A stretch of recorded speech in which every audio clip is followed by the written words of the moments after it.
اعوذ باللہ من الشیطان الرجیم، بسم اللہ الرحمن الرحیم۔ ہم جماعت داہم کی غزلیات کا جائزہ لے رہے ہیں، جس میں ہم نے غزل نمبر 1 کے پہلے 5 اشعار کا اپنی پچھلی ویڈیو میں جائزہ لیا ہے۔ میرا بہت پسندیدہ شعر اسے شروع کرتے ہیں کہ ایمان مجھے روکے ہے جو کھینچے ہیں مجھے کفر، کعبہ میرے پیچھے ہے کلیسا میرے آگے۔ تو کلیسا سے مراد ہے گرجا گھر، یعنی کہ عیسائی حکومت۔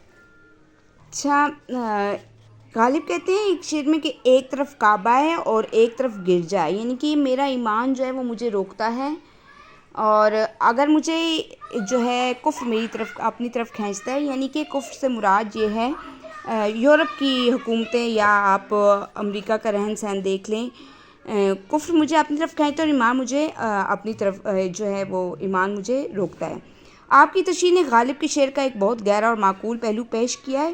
اس شعر میں غالب نے جس طرح داخلی اور خارجی کشمکش کو بیان کیا، وہ دراصل ایک گہری روحانی جہت کا اشارہ ہے۔ اس میں غالب اپنی روحانی قوت اور عقیدت کی پختگی کو ظاہر کرتے ہیں، جو کسی بھی خارجی اثرات یا جدید تبدیلیوں کے سامنے کمزور نہیں پڑتا۔ غالب فرماتے ہیں کہ دنیا میں مختلف نظریات، عقائد اور نظام آتے رہتے ہیں، مگر ان کا ایمان اس مقام پر اتنا مستحکم ہے کہ کوئی خارجی اثرات انہیں متاثر نہیں کر سکتے، یعنی کہ ان کا خود کا ایمان بہت مضبوط ہے، تو ان کو کوئی بھی جو چیزیں دوسری اپنی طرف وہ کھینچ نہیں سکتی ہیں۔ غالب اس شعر میں بتا رہے ہیں کہ چاہے جدیدیت یا دوسرے عقائد ان کے سامنے ہوں، ان کا ایمان اور رشتہ کعبہ سے یعنی اسلام سے اتنا مضبوط ہے کہ وہ ٹوٹ نہیں سکتا۔ جیسے اگر کوئی شخص کنویں میں کود کر، دریا میں چھلانگ لگا کر یا پہاڑ سے نیچے کی طرف جست لگا کر مر جانا چاہتا ہو، تو اس کو آگے سے بچائیں گے یا پیچھے سے؟ یقیناً پیچھے سے پکڑ کر۔ غالب یہی کہہ رہے ہیں کہ نیا تمدن اور نئے حکمران مجھے اپنی طرف یعنی کہ اپنی طرف جو ہے راغب کریں، مگر میں جس دین کا ماننے والا ہوں اس کے مبادیات مجھے ٹس سے مس نہیں ہونے دیتے، یعنی کہ مجھے جو جدیدیت ہے، جو دوسرے نظام ہیں، جو دوسرے مذاہب ہیں، وہ اپنی طرف کھینچتے ہیں، لیکن میرا خود کا ایمان اتنا مضبوط ہے کہ وہ مجھے اپنی جگہ سے ٹس سے مس نہیں ہونے دیتا۔ ہزار کلیسا میرے سامنے ہوں، مگر کعبہ پر میرا ایمان یا اس سے رشتہ اتنا مستحکم ہے کہ ٹوٹ ہی نہیں سکتا۔ تو شعر نمبر 7 کہتے ہیں کہ گو ہاتھ کی جنبش حرکت کو کہتے ہیں نہیں، آنکھوں میں تو دم ہے، رہنے دو ابھی ساغرو مینا میرے آگے۔ آخری وقت قریب ہے۔ غالب کہتے ہیں کہ ناطاقتی اس قدر ہے کہ ہاتھوں میں بالکل سکت نہیں، یعنی کہ غالب کا مرنے کا آخری وقت ہے، ہاتھوں میں بالکل طاقت نہیں ہے، وہ حرکت بھی نہیں کر سکتے۔ اب شاعر کہتے ہیں کہ کیا ہوا اگر ہاتھوں میں حرکت کرنے کی کوئی طاقت نہیں، آنکھوں میں تو ابھی دم موجود ہے، اس لیے شراب و ساغر کو میرے سامنے اٹھاؤ تاکہ اسے دیکھنے سے ہی میرے دل کو تسکین ہوتی رہے، یعنی کہ شراب جو ساغر ہے سامنے سے مت اٹھاؤ، اس کو دیکھنے سے ہی میرے دل کو تسکین ہوتی رہے۔ شاعر اپنی موجودہ حالت کو بیان کرتے ہیں جہاں ان کے ہاتھوں میں حرکت کی طاقت نہیں ہے، لیکن ان کی آنکھوں میں ابھی زندگی کی جھلک باقی ہے۔ غالب یہاں یہ کہنا چاہتے ہیں کہ جسمانی طور پر تو وہ ناتواں یعنی کہ کمزور ہو چکے ہیں، لیکن ان کی روح ابھی زندہ ہے اور ان کی زندگی کے حسین مناظر کو دیکھنے کی طاقت رکھتی ہے۔ یہ شعر اس بات کو ظاہر کرتا ہے کہ اگرچہ وہ جسمانی طور پر کمزور ہیں، لیکن روح میں ابھی تک زندگی کی محبت اور خوشیوں کا جذبہ جو ہے وہ موجود ہے۔ غالب کی شاعری میں ان کے اندر کی پیچیدگیاں اور جذبات میں ہمیشہ جو ہے نمایاں رہے ہیں، اور یہ شعر ان کی شاعرانہ مہارت کی مثال ہے، جہاں انہوں نے زندگی کے آخری لمحوں کو اس انداز میں بیان کیا کہ وہ اپنی موجودہ حالت کے باوجود خوشیوں کی تمنا رکھتے ہیں۔ ان کی اس خواہش میں یہ ایک قسم کا استعارہ بھی ہے کہ زندگی کا ہر لمحہ قیمتی ہوتا ہے، چاہے وہ دکھوں سے بھرا ہو یا خوشیوں سے۔ اس شعر میں غالب نے موت اور زندگی کے درمیان موجود فرق کو نرمی سے بیان کیا ہے، اور یہ شعر ان کی فنی مہارت اور زندگی کے تئیں ان کے گہرے خیالات کی عکاسی ہے۔ غالب کی غزل کا آخری شعر ہم پیشہ و ہم مشرب و ہم راز ہے میرا، غالب کو برا کیوں کہوں اچھا میرے آگے۔ ہم پیشہ ایک ہی پیشے سے تعلق رکھنے والا، ہم مشرب ایک جیسے خیالات، اور ہم راز قریبی دوست۔ تو یہ کیا ہے؟ مقطع کا شعر ہے۔ مقطع کا شعر اسے کہتے ہیں جس میں شاعر اپنا تخلص بیان کریں۔ غالب کا یہ شعر ان کی داخلی کشمکش اور تنہائی کے احساسات کو گہرائی کو بیان کرتا ہے۔ وہ اپنے آخری ایام میں انتہائی اور دنیا کی بے وفائی کو بیان کرتے ہوئے کہتے ہیں کہ جب تم لوگ ان سے دور ہو گئے اور سے وہ خود ہی اپنی محفل کے اکیلے جو شریک تھے، تو اس وقت انہوں نے اپنے آپ کو ہم نشیں، ہم راز و ہم پیالہ پایا، یعنی کہ لوگ ان سے الگ تھلگ ہو گئے تو وہ خود ہی اپنے آپ کے ساتھ رہنے لگ گئے۔ اس شعر میں غالب نے اپنی تنہائی کو ایک منفرد انداز میں پیش کیا، جہاں وہ اس تنہائی کو صرف جسمانی طور پر نہیں بلکہ ذہنی اور جذباتی سطح پر بھی جھیلتے ہیں۔ غالب نے یہاں اس بات کو واضح کیا ہے کہ ان کی زندگی ان ادوار میں جب سب کچھ اور سب لوگ انہیں چھوڑ کر چلے گئے تھے، تب بھی انہوں نے خود کو تنہا نہیں سمجھا، بلکہ ان کے لیے تنہائی بھی ایک خاص نوعیت کی رفاقت ہے۔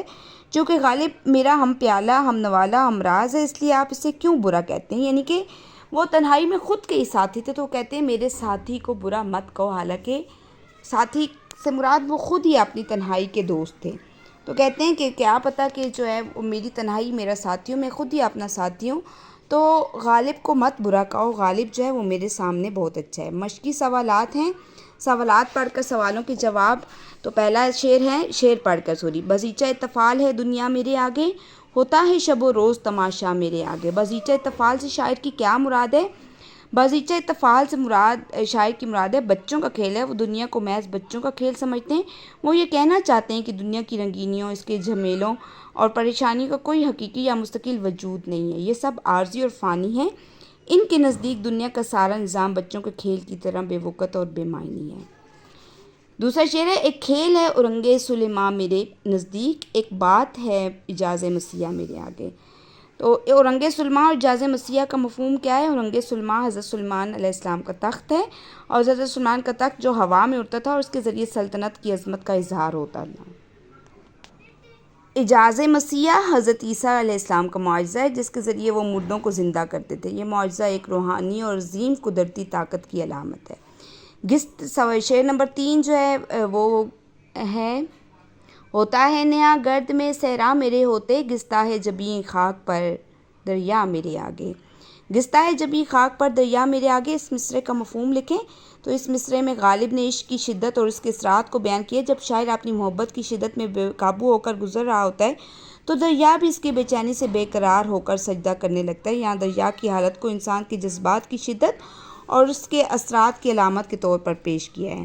شاعر کے ہوتے کیا چیز گرد میں نہاں ہو جاتی ہے؟ تو شاعر کے ہوتے ہوئے صحرا گرد میں نہاں ہو جاتا ہے۔ آپ کہتے ہیں مرزا غالب کی غزل کے اشعار کو فہم کے ساتھ پڑھ کر متعلقہ کثیر الجنت کے جواب دیں، یعنی کہ بازیچہ اطفال، تو وہی ہم نے اشعار کا جو ہے وہ جائزہ لے۔ اس شعر میں دنیا اور تماشا کو قواعد کی روح سے کیا کہیں گے؟ تو یہ دنیا اور تماشا جو ہیں قواعد کی روح سے کافی ہیں، کیونکہ ہم آواز الفاظ کو کافیہ کہتے ہیں۔ ایک کھیل ہے اورنگ سلیماں میرے نزدیک، ایک بات ہے اعجاز مسیحا میرے آگے۔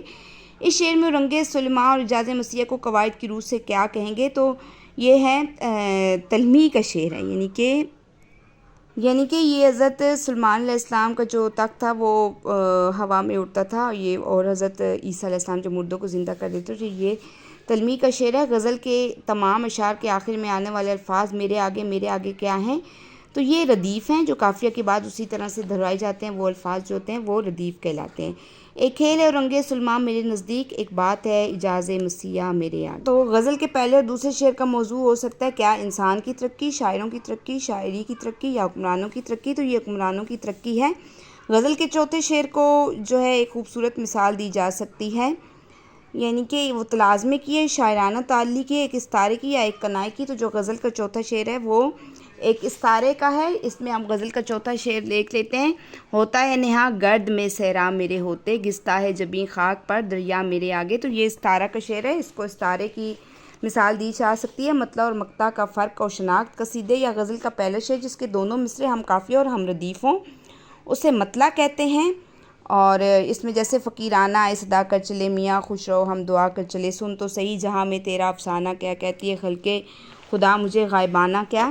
اور غزل کا آخری شعر جس میں شاعر اپنا تخلص بیان کرے وہ مقطع کہلاتا ہے، جیسے کعبے کس منہ سے جاؤ گے غالب، شرم تم کو مگر نہیں آتی۔